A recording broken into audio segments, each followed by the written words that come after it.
The life in the hereafter. What does the Quran say? Translation of Jahan Ifada by Jaz Rasul. Ghulam Ahmad, Parwez, 1969.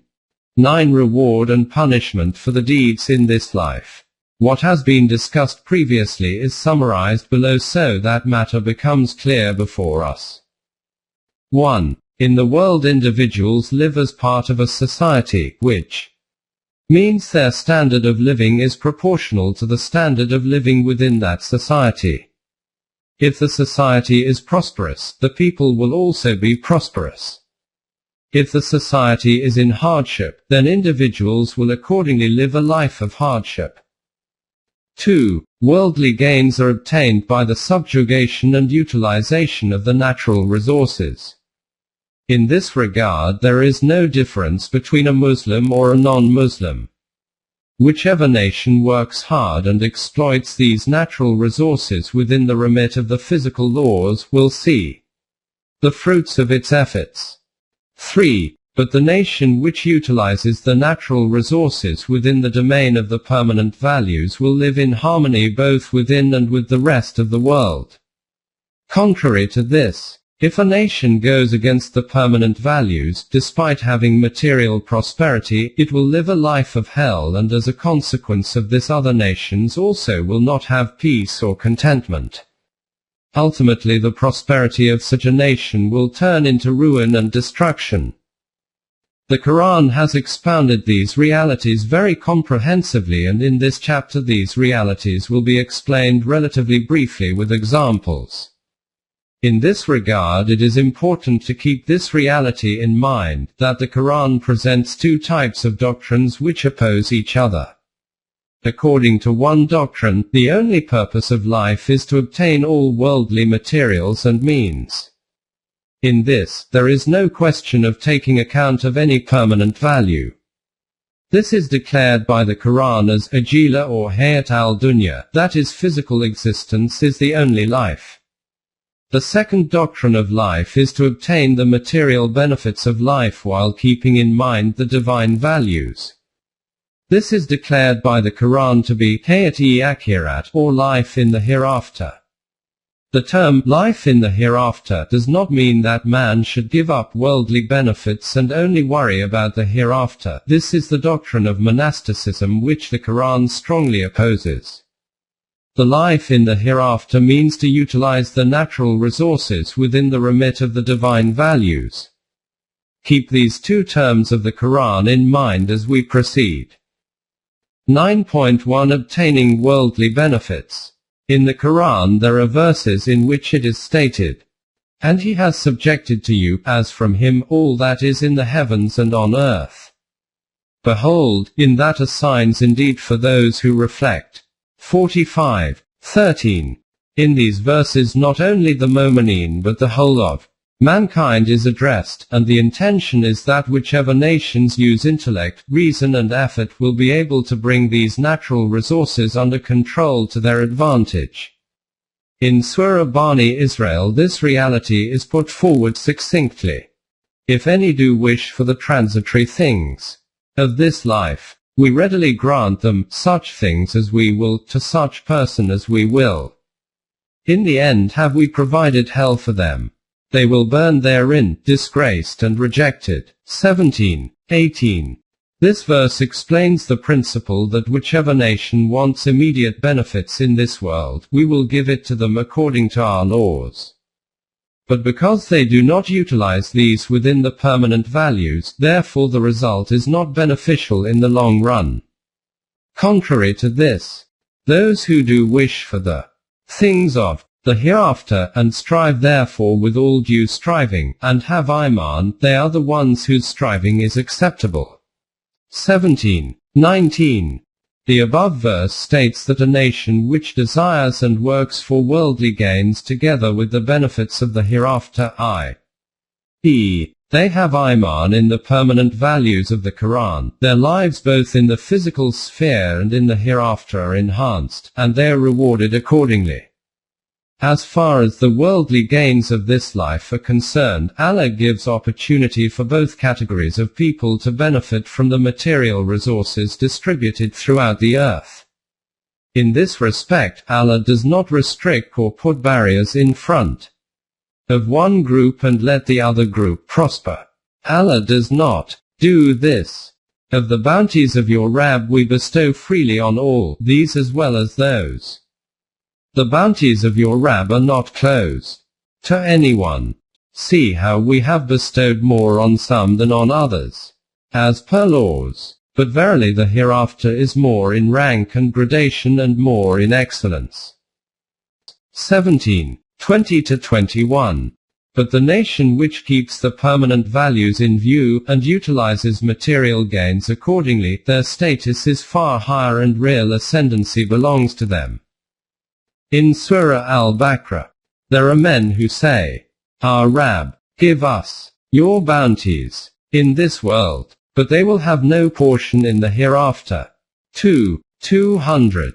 Such people have only one aim, i.e., to gain everything in this life. They gain these benefits, but their future is dark. Contrary to this, there are other people who wish for the prosperity of this life and the next life. And there are men who say, Our Rabb, give us good in this world and good in the hereafter and protect us from the torment of the fire. To these will be allotted what they have earned. And Allah is quick in account. 201-202. In Surah Al-Imran it is made clear that the nation which wishes worldly benefits attains these, and the nation which along with this desires the benefits of the hereafter, they also attain this. If any do desire a reward in this life, we shall give it to him. And if any do desire a reward in the hereafter, we shall give it to him. And swiftly shall we reward those that serve us with gratitude. 145. Allah says that He recompenses the efforts of everyone. The former group only gets the immediate benefits of this life and has nothing for the hereafter. But for the latter group, their state is as noted in the following verse. And Allah gave them a reward in this world, and the excellent reward of the hereafter. For Allah loves, as per His laws, those who do good. 148. 9.2 Momineen in this life.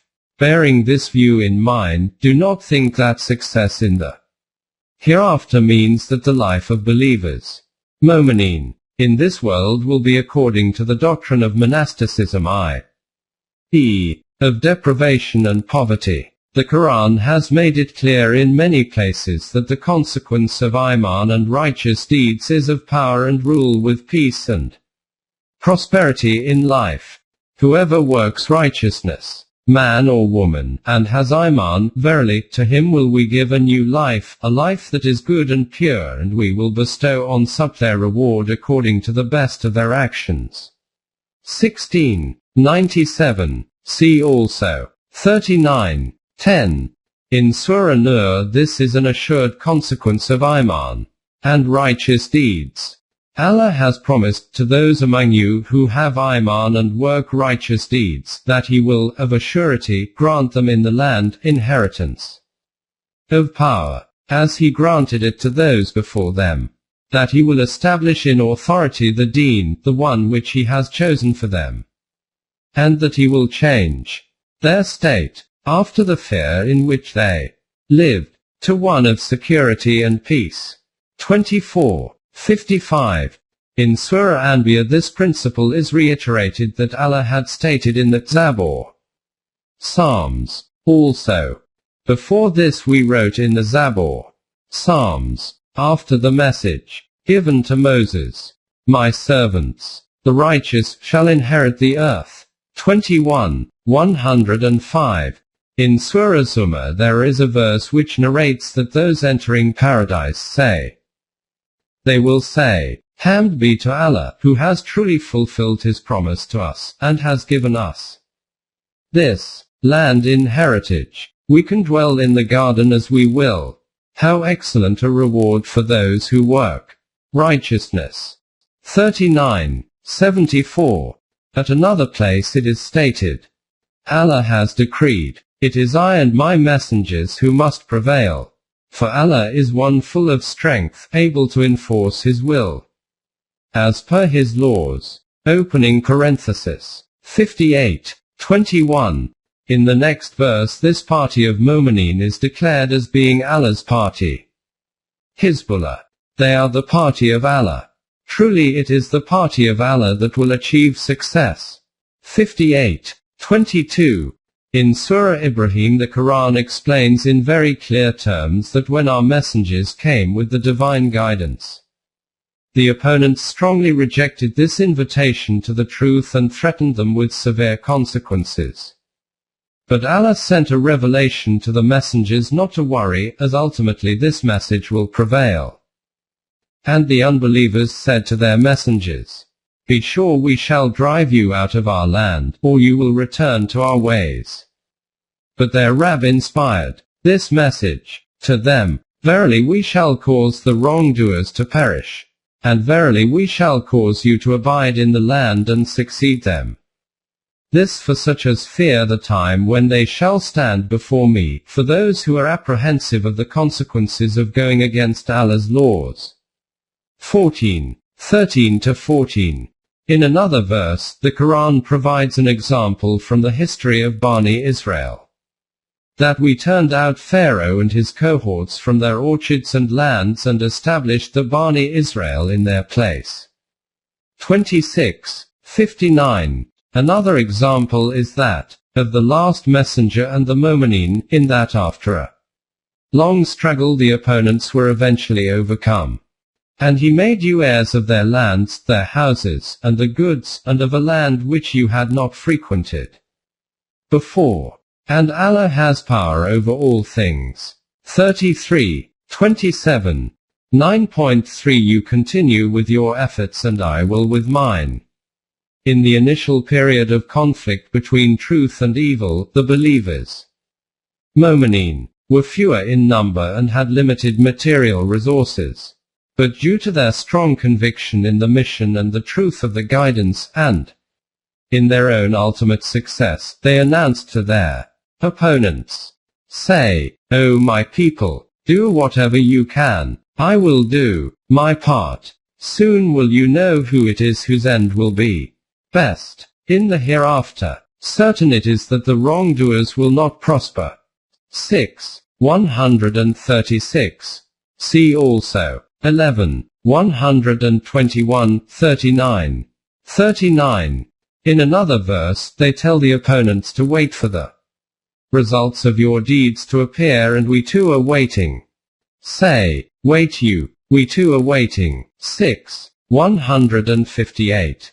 See also 7:71-10, 20:11, 122-32, 30:44, 59. In Surah Hud, the messenger announced to the opponents that you continue following your program, and I will follow mine, and soon the results of both will be manifest. And O my people, do whatever you can, I will do my part. Soon will you know who it is on whom descends the penalty of ignominy, and who is a liar. And watch you, for I too am watching with you. 11:93. Regarding what has just been discussed, you will see who will soon be humiliated. Obviously, this humiliation will be visible in the present life and not in the hereafter, because humiliation after death cannot be seen in this life and so cannot be presented as evidence. These results are the ones that are going to become manifest during this life. In Surah Yunus this point is clarified by stating, do they then expect anything but what happened in the days of the men who passed away before them? Say, wait you then, for I too will wait with you. 10:102. This is obvious that the reference to the destruction of previous nations is in relation to this life and not after death. Therefore, the consequences of the programs of both the Mu'mineen and their opponents were going to show up in this life. And what is this result? Of the wrongdoers the last remnant was cut off. Hamd be to Allah, the Rabb of the worlds. 6:45. See also 7:72. Whatever happens, Allah's destruction only comes on those who are unjust and create inequities and are ultimately destroyed. Will any be destroyed except those who do wrong? 6:47. There is nothing in this world which happens by chance. Everything is according to the law of requital. That those who died might die after a clear sign had been given, and those who lived might live after a clear sign had been given. 8:42. This is the principle of the rise and fall of nations, and this is how one nation is replaced by another. 9:39-47. 38. 9.4 Forms of destruction of nations. In this world, the destruction of nations takes place through physical causes. In this regard, the Quran draws our attention to a great fundamental truth. As noted before, the Quran says that the laws which are given to mankind for guidance have two parts. One part is based on the natural laws which lead to physical effects. The second part is related to the permanent values which are related to the human life. Both these sets of laws are called Al-Kitab, the book, or divine laws. Whichever nation follows these divine laws wholly, their lives will be prosperous and blissful, whereas the nation which follows one part of the book only, their share will be of humiliation and ruin. Following one part of the book means 1. The nation which follows moral values in practice but ignores the physical laws, lives a life of monasticism, due to which it is not capable of standing in the ranks of the nations which are alive. 2. Contrary to this, the nation which only follows the physical laws and avoids the moral laws.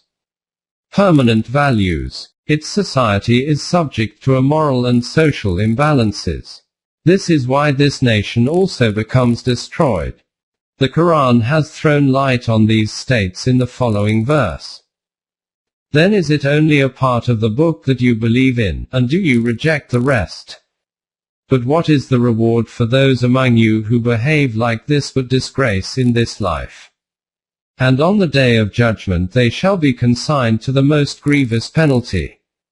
For Allah is not unmindful of what you do. 2:85.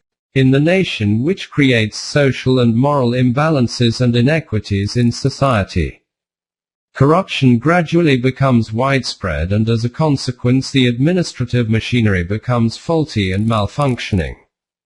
This leads to ignoring those matters which provide the strength and capacity required by the society to face natural events and calamities, e.g., floods, earthquakes, fires, volcanoes, etc. Further details will be covered later. Another form of destruction which can face this nation is internal strife and civil war. In Surah An'am it is said, "Say, He has power to send calamities on you, from above and below, or to cover you with confusion in party strife, giving you a taste of mutual vengeance, each from the other."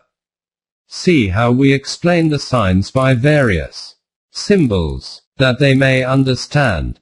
6:65. In this state, another nation can take advantage of this internal situation and attack and occupy the nation, thereby becoming the instrument of its destruction.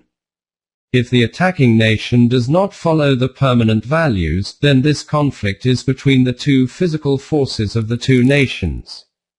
And with the defeat of one and the success of another, mankind does not gain any benefit, because in place of one tyrannical and oppressive nation, another similar nation arrives and replaces it. However, if the replacing nation follows the divine values of the Quran, then its success brings glad tidings for mankind, because its supremacy is based on restoring justice and balance. These are various ways in which the wrongdoing of nations becomes the means of the destruction in this world. The Quran has discussed many forms of destruction, and we will refer to these as examples. 9.5 Destruction of previous nations. The Quran has referred to the pattern of historical conduct of previous nations in order to focus attention on the gravest crime among many others committed by the people of these nations. This biggest crime was the cause of other evils and imbalances in these societies. At this time a messenger from Allah comes to this nation from among themselves, who warns them about the destructive consequences of their crimes and invites them to the right path. They ignore his invitation and continue following the same destructive path till some natural event destroys them. Apparently it looks as if there is no link between their crime and this natural event. This is why it is commonly viewed that Allah destroyed this nation through a supernatural way as a kind of miracle. In reality this is not correct. There is a strong correlation between the criminal path which this nation followed and its destruction through natural events. In these nations the social and moral inequities and imbalances were so rampant and common that they used to ignore taking any steps in time which were necessary to protect them from the effects of any natural disasters or events. The messengers of Allah not only communicated divine guidance but also warned them of the consequences of their social inequities which were leading to dissatisfaction spreading through their societies, and all the while they were ignoring taking preventative measures. Even today, in nations in which social inequities are common, they also do not take adequate measures to protect themselves from natural events. Contrary to this, those nations which take adequate measures against these natural events remain safer. This is the correlation between social evils and natural events in many nations. The individuals in these societies who recognized and understood what the Messenger of Allah was saying but did not have the strength to bring about any change in the society would migrate to a safer place and organize a new society. This is called migration in the Quran. 9.6 Nation of Noah. The Quran begins from the nation of Noah to illustrate this manner of destruction of a nation.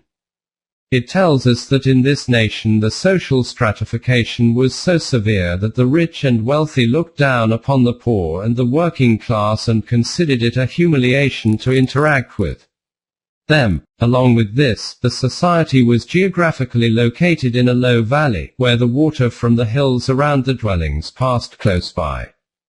Since the wealthy and powerful at the top were intoxicated with their own activities, no one thought about the well-being of all members of the society, and they ignored providing adequate defenses against any flooding occurring in the future.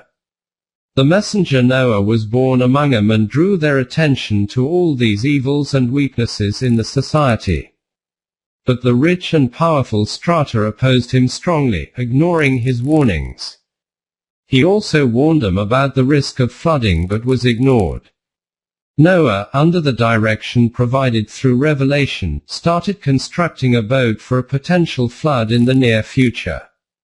The people ridiculed him for this.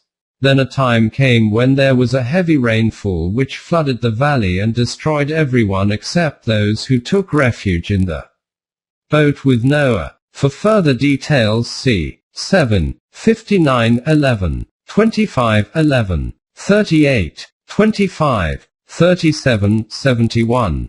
1. 9.7 Nation of Ad.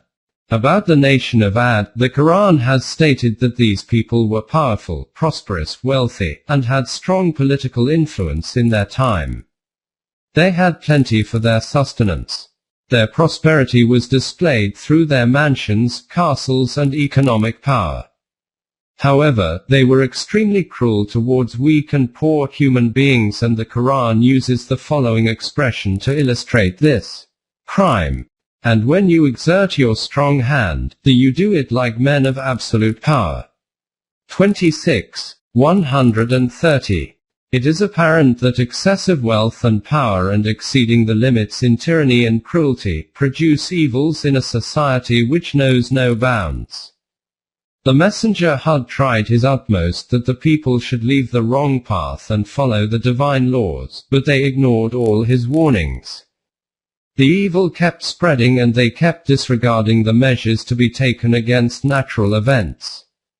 One time a windstorm blew through the area which lasted for a week and destroyed this nation. The wealth and power had intoxicated them to such an extent that they became blind and deaf and their intellect and reason was of no use to them. The Quran, after referring to their destruction, then addresses the opponents of the last messenger. And we had firmly established them in a prosperity and power which we have not given to you, and we had endowed them with faculties of hearing, sight, heart and intellect. But of no profit to them were their faculties of hearing, sight, and heart and intellect when they went on rejecting the signs of Allah, and they were completely encircled by that which they used to mock at. 42:26. 9.8 Nation of Samud. After the nation of Ad, the nation of Samud comes before us. At that time most of the economy was based on animal husbandry. These animals used to graze in pastures and drink from springs. But the rich and powerful of the nation had assumed control of these pastures and sources of drinking water. This resulted in depriving the animals belonging to the poor and weak of fodder and water. At this time, the messenger Saleh drew the attention of the rich to this issue and told them, "And remember how he made you inheritors after the Ad people and gave you habitations in the land. You build for yourselves palaces and castles in open plains, and carve out homes in the mountains. So bring to remembrance the benefits you have received from Allah, and refrain from evil and mischief on the earth." 7:74. Allah's land should be open for the use of Allah's creation. And do not create those inequities, one of the consequences of which is that the rich people without doing any work are becoming richer. And the accumulation of wealth in their hands has intoxicated them to such an extent that they are not taking preventative measures.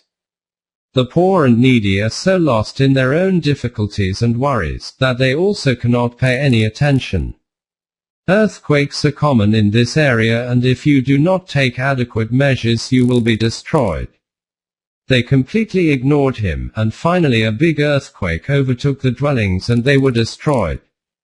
The messenger Saleh and his companions, just like Hud, left the area before the earthquake. Also see 7:73:11, 64:26, 156:41. 17. 9.9 Nation of Lut. This nation was located near the Dead Sea, which was close to a volcano.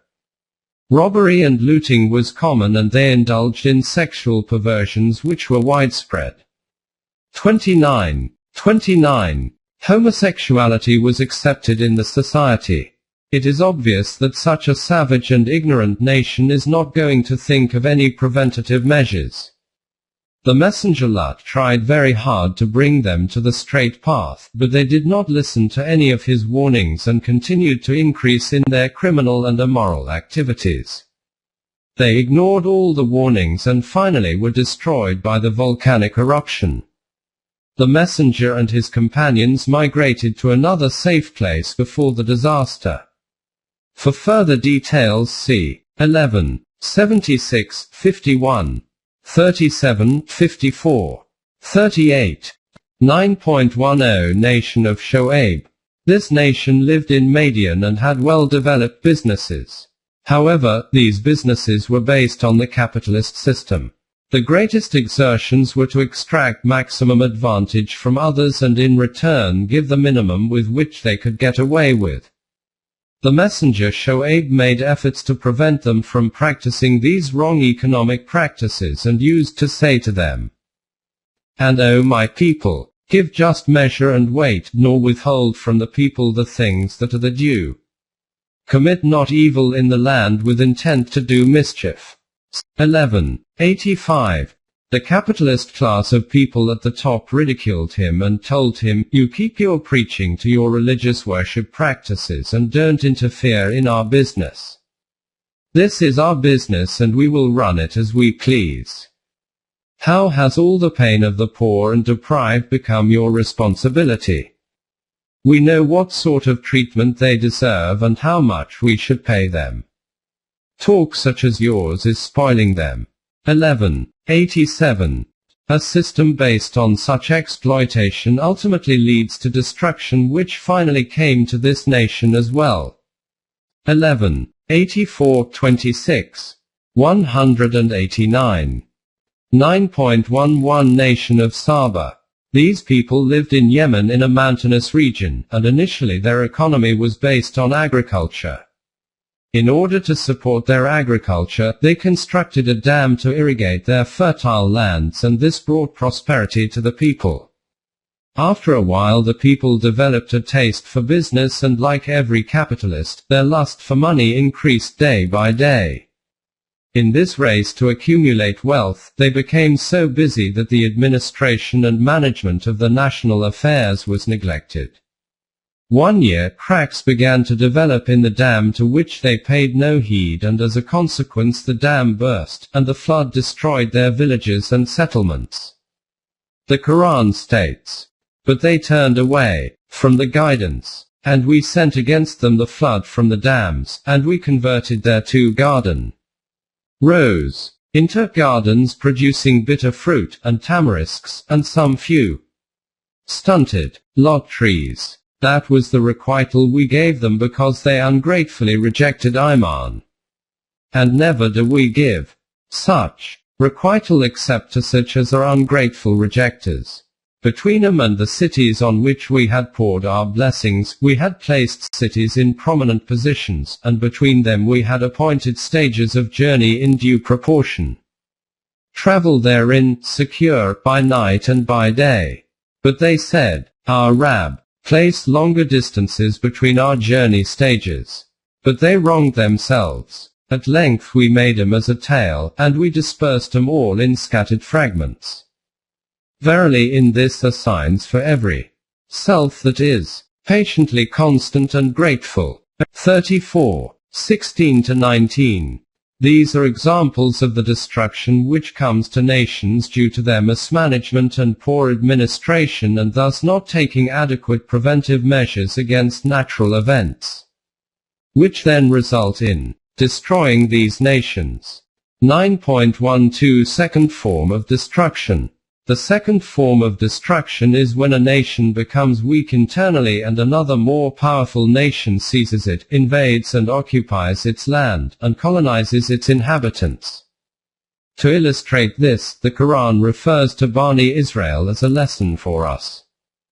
First of all, the Quran refers to the way Bani Israel lived as a nation under the subjugation of the pharaohs of Egypt. The Quran calls this living under subjugation as a life of humiliation and slavery, which is a form of azab as previously mentioned. When Moses went to confront Pharaoh, he began to remind Moses of his early life, and the kindness and blessings he had enjoyed during the time he was brought up in Pharaoh's household. On hearing this, Moses replied, "And this is the favor with which you are reminding me, while the fact is, you have enslaved Bani Israel." 26:22.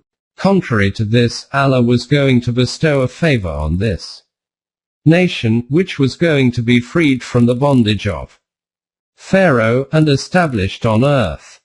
And we wished to be gracious to those who were being depressed in the land, to make them leaders in Iman, and make them heirs, to establish a firm place for them in the land, and to show Pharaoh, Haman, and their hosts, at their hands, the very things against which they were taking precautions. 28. 5-6.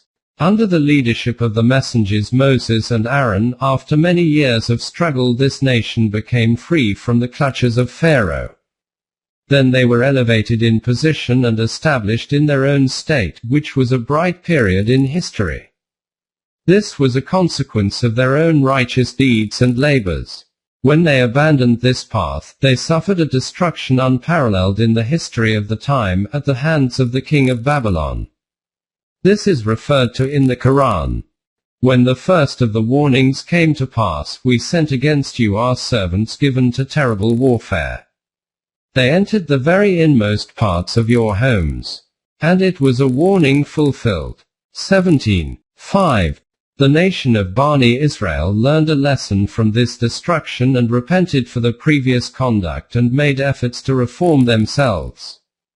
Because their destructive deeds were not heavily tilted, there was still potential to recover. The Persian king assisted them in getting rid of their invader, the king of Babylon, and helped to re-establish them in Jerusalem. After some time, however, they again started rebelling against the permanent values and divine guidance, and at this stage the time came for their final destruction. The Quran declares, "If you did well, you did well for yourselves. If you did evil, you did it against yourselves. So when the second of the warnings came to pass, we permitted your enemies to disfigure your faces, and to enter your temple as they had entered it before, and to visit with destruction all that fell into their power." 17:7. The destruction of Bani Israel commenced at the hands of the Romans. The Quran discusses in detail the crimes which led to their destruction, in order to serve as an example for others. After this, their state was such that shame is pitched over them like a tent, wherever they are found. 3:112. From the history of these previous nations, there are many lessons to be learned for those who ponder and remain on the guard against the consequences of flouting the divine laws.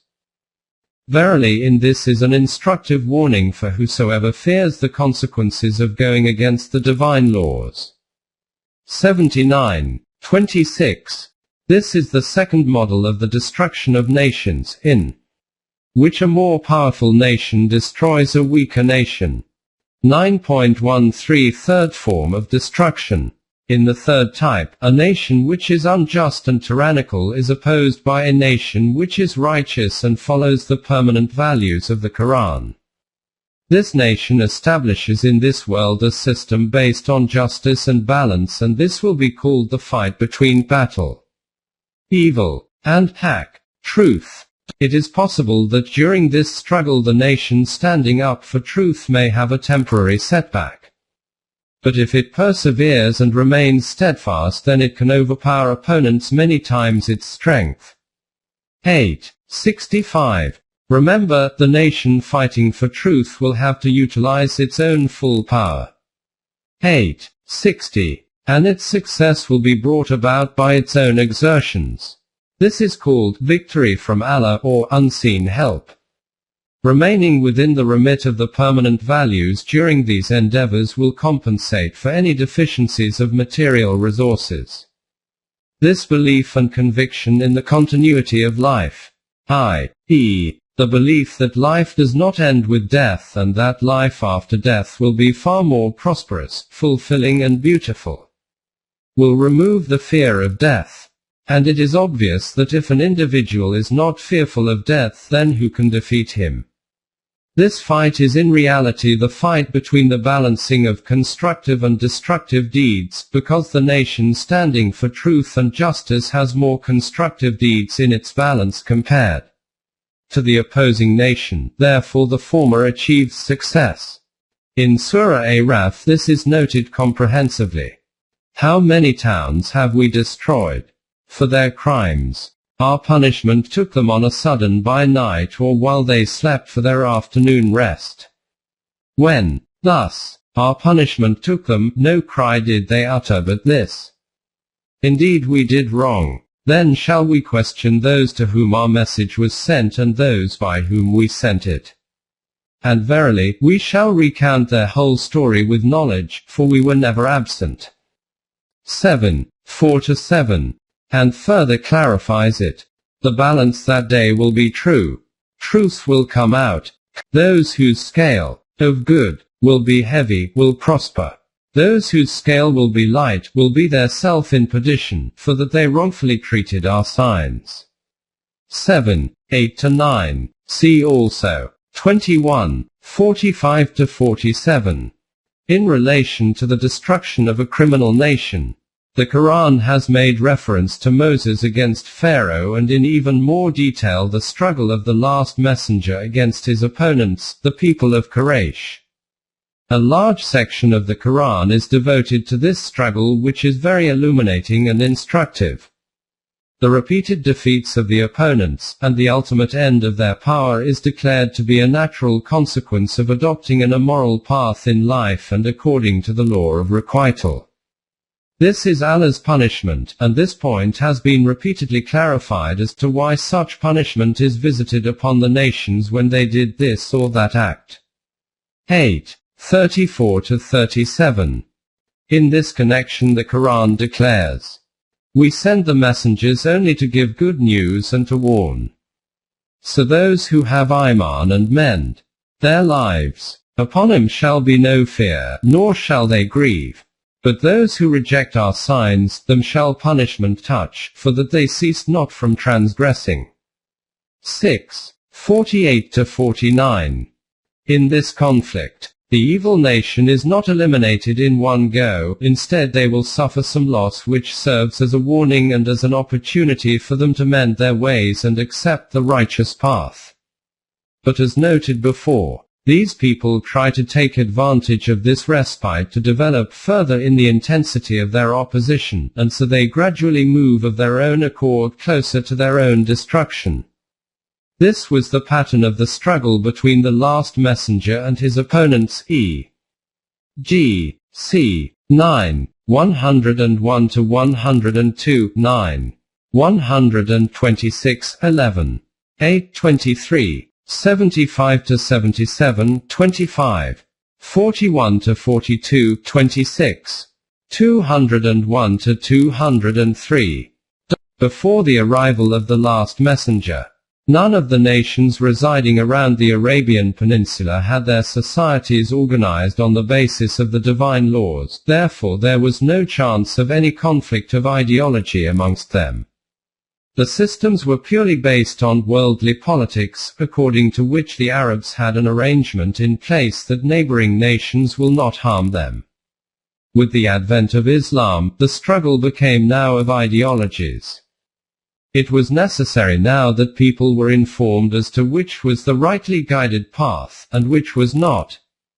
Then people needed to be provided with time and opportunity in order to leave the wrong path and adopt the right path. This time was provided for a long while. The life of the Mu'mineen in Makkah was devoted to delivering this message to people. The Maccan period belonged to this spreading of the message, and organizing training for those who accepted the divine guidance. When, despite this, the opponents of the ideology did not mend their ways and instead resorted to violence which increased with time, then the process of the destruction commenced.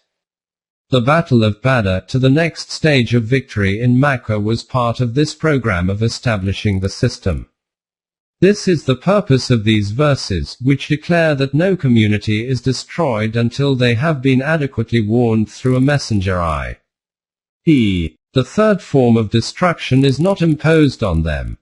Nor would we visit with our wrath, based on the law of requital, until we had sent a messenger to give warning.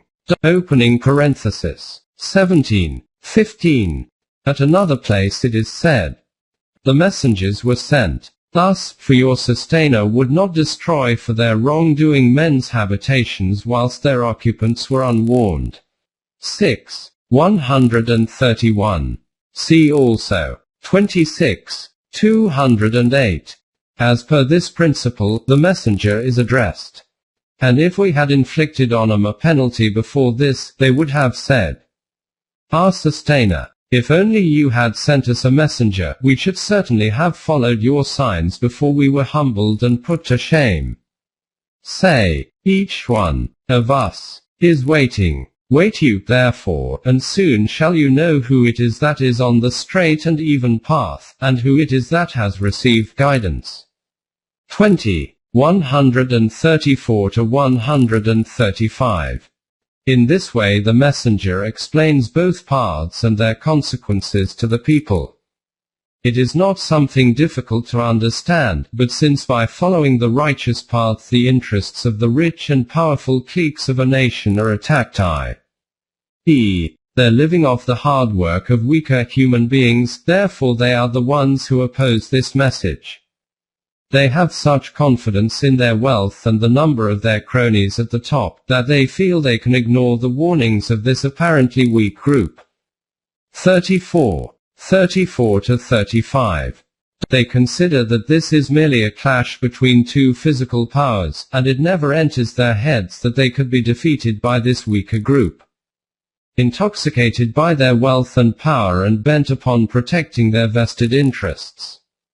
They do not even understand, or we can say they do not wish to understand, that in this conflict the criteria for defeat and victory has changed. Now the state is, it is not your wealth nor your sons that will bring you nearer to us in degree, but only those who have Iman and work righteousness. These are the ones for whom there is a multiplied reward for the deeds, while secure they reside in the dwellings on high. Those who strive against our signs, to frustrate them, will be given over into punishment. 37 to 38. Victory and success is not based on accumulated wealth and numbers. Instead it is based on true conviction and acceptance of the divine laws, and whosoever according to this produces the ability within himself to live in life. Whoever does this will receive multiplied successes. Contrary to this, the people who oppose the divine laws and try to make them ineffective, their efforts will be wasted and they will face destruction. Wherever in the Quran life and death are mentioned in relation to nations, it means that the decision is based on the law of requital. 44.8. This is the third form of the destruction of nations. For example, after defeat in the Battle of Badr, it is stated, this is because they contended against Allah and His Messenger. If any contend against Allah and His Messenger, Allah is strict in punishment. Thus, will it be said, taste you then of the punishment. For those who resist Allah, is the penalty of the fire. 13 to 14. The common belief regarding hell is that it will happen in the next life, but according to the Quran, paradise and hell start in this world. Whichever society organizes itself on the basis of the permanent values, its life is paradise, peace and tranquility. Those who oppose such a system, their life is hell. This is the earthly hell into which incompetent leaders push their nations. 14:28 to 29. In Surah Tawbah the Mu'mineen are told, fight them, and Allah will punish them by your hands, cover them with shame, help you over them. 9:14. And also, He punished the unbelievers. Thus does He reward those without Iman. 9:26. Whichever people oppose the system based on truth, their end is this, ignominy and defeat. At the time of the pact called Hudaybiyah, the Mu'mineen were prevented from fighting against the Quraysh because there were still some Muslims living in Makkah, and in the event of a fight they would have suffered.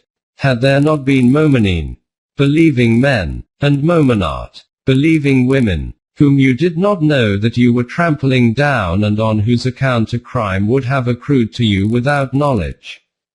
Allah would have allowed you to force your way, but He held back your hands. 48:25. See also 59:15.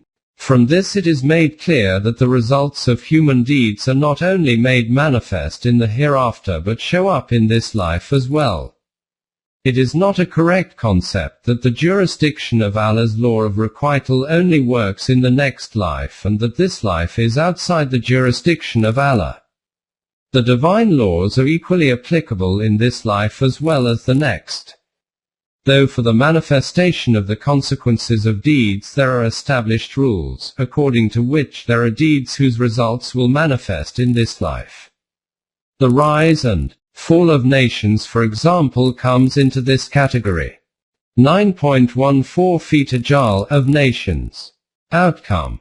As noted previously, regarding the life and death of nations, the Quran has based this on the scaling of the constructive and destructive deeds. If the constructive deeds are greater than the destructive deeds, the nation survives and prospers. However, if the evil deeds exceed the good deeds, then destruction follows. Sometimes this destruction or fall is temporary, and a period of respite is allowed so that the nation can learn a lesson and do more constructive deeds to tilt the balance in its favor. But when this nation has no ability left to tilt the balance in its favor, it is destroyed. This time of respite is called the nation's ajal. This means that both the time of respite and the onset of the time of destruction are termed ajal. The nation can neither be destroyed before this, nor can it survive after this. The Quran states, "To every people is a term appointed, ajal. When their term is reached, not an hour can they cause delay, nor an hour can they advance it in anticipation." 10:49. See also 7:34. It does not mean that it has been decided in advance as to how long a nation will live before getting destroyed. Every nation defines its own ajal, i.e., its own term of respite, through its conduct, and there is a law for this as the Quran defines. For each period, ajal is a book, law. 13:38. In the next verse it is stated, Allah does blot out or confirm as per His law. With Him is the source of all laws. Mother of the book. Opening parenthesis. 13:39. According to this law, everything in the universe, including nations, go through changes. The nation which follows this law becomes established and makes progress. The nation which goes against it is eliminated. This law is not man-made and its source is the will of Allah. In Surah Al-Hijr it is called the Kitab-e-Malum, known book. Never did we destroy a population that had not a term decreed and assigned. 15:4. This means that it is not such a law which cannot be understood. Historians and sociologists, through the study of the philosophy of history, can acquire knowledge of this law. This law can inform us as to which nation will progress and which will lag behind. 15:24. It is a result of this law of respite, ajal, that a nation is not destroyed at the commission of its first crime, but is provided opportunity with which to rectify the damage done as a consequence of their wrong. But when the balance tilts towards the destructive deeds, then the decision is not delayed for a single moment. 16:61-23. 43. As noted before, the life of nations is not counted in days, weeks, or a few years, but in centuries. Regarding this period of scaling, the Quran calls it Ayyam Allah, Allah's days. Yet they ask you to hasten on the punishment. But Allah will not fail in His promise. Verily, a day in the sight of your Rabb is like 1,000 years of your reckoning. 22:47. When people see that a nation has adopted the path of tyranny and oppression for itself, despite which it continues to prosper, they question that if Allah's law of requital is true, then why is this nation not destroyed? The Quran states, "Do they then ask for our penalty to be hastened on?" 26:204. But this is only due to the given period of respite, after which, when its balance is tilted more heavily towards its destructive deeds, it will profit them not that they enjoyed this life. 26:207. Then their physical power and material resources will not be able to save them. 26:208-209. In Surah Ankabut, this reality is further explained. They ask you to hasten on the punishment. For them, had it not been for a term of respite appointed, the punishment would certainly have come to them. and it will certainly reach them of a sudden, while they perceive not. They ask you to hasten on the punishment. But, of a surety, hell will encompass those who deny our signs. On the day that the punishment shall cover them from above and from below, and a voice shall say, Taste you the fruits of your deeds. 29, 53-55. The hell resulting from the consequences of their crimes is encompassing the evildoers. It is just they cannot see it for the present, but this hell keeps them in its sight all the time. And hellfire shall be placed in full view for all to see. 79, 36. This hell that they could not see, will then become physically visible for all to see. 9.15 As Sarat time of revolution. When the stage for such a time of revolution comes to a nation, i.e., its ajal ends and destruction appears in some form or other, the Quran calls this as Sarat i.e., the time for revolution. We generally consider as Sarat as the day of judgment, and its translation is commonly this. But in the Quran this term is used for the time when the consequences of deeds are made manifest, whether in this world or in the hereafter. Since, at present, we are only dealing with those consequences of deeds which manifest in the physical life, we will therefore consider this aspect of as Sarat. In Surah Jathiyah the Quran states, To Allah belongs the dominion of the heavens and the earth, and the day that the hour of judgment is established, that day will the dealers in falsehood perish. And you will see every sect bowing the knee. Every nation will be called to its record. This day you will be recompensed for all that you did. 45, 27-28. Later the term as Sarat is used. 45, 32. And the Quran then states, Then will appear to them the evil fruits of what they did, and they will be completely encircled by that which they used to mock at. 45, 33. When the messenger Moses was initially directed by Allah to go to Pharaoh and say that he had transgressed all bounds, the thought came to Moses as to what would be the outcome of this confrontation with Pharaoh. He received the following reply from Allah. Verily the hour, as Sarat, is coming, my design is to keep it hidden, for every self to receive its reward by the measure of its endeavor. 20, 15.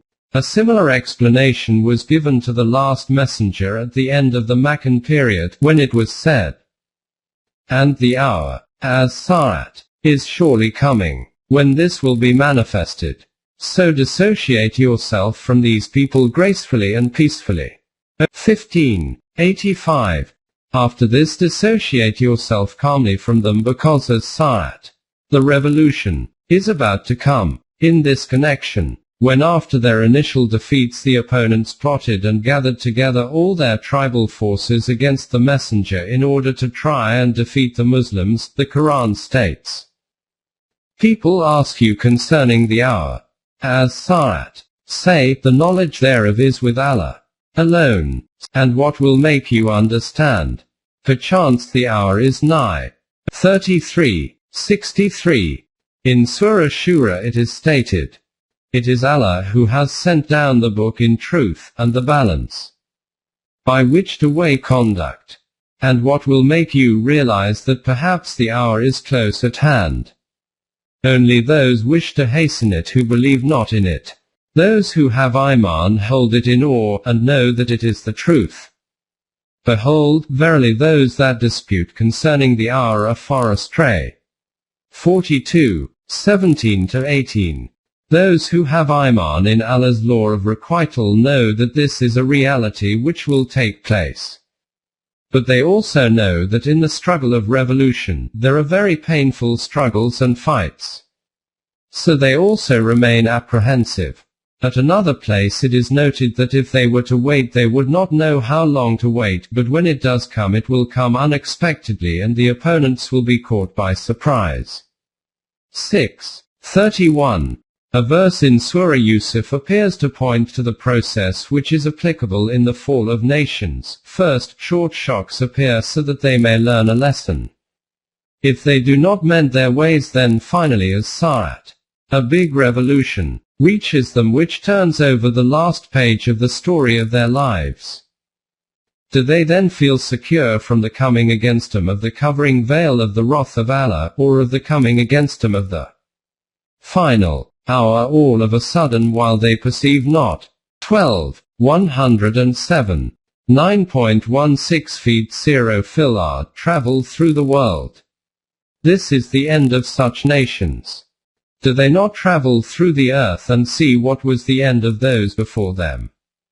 They were more numerous than these and superior in strength and in the traces they have left in the land, yet all that they accomplished was of no profit to them. For when their messengers came to them with clear signs, they exulted in such knowledge as they had. But that very wrath, at which they were wont to scoff, hemmed them in. 40. 82-83. After this, the Quran declares that these are not random events. Such has been Allah's way of dealing with people for all times, and even thus did the rejectors of Allah perish. 40. 85. This is Allah's immutable law which has been working from the beginning. In another verse it is stated, do they not travel through the land, so that their hearts and minds may thus learn wisdom, and their ears may thus learn to hear? Truly it is not their eyes that are blind, but their hearts which are in their breasts. 22. 46. They should perceive the end of those before them and understand it well, that this is not related to any particular time or place. In the world, at whatever time period, people who deny the permanent values, their end will be the same. 47. 10. Through these verses, this reality becomes as clear as a mirror that the consequences of a nation's deeds show up in this life. In this connection there are many more verses, but we do not think we need mention them here. So we should proceed forward.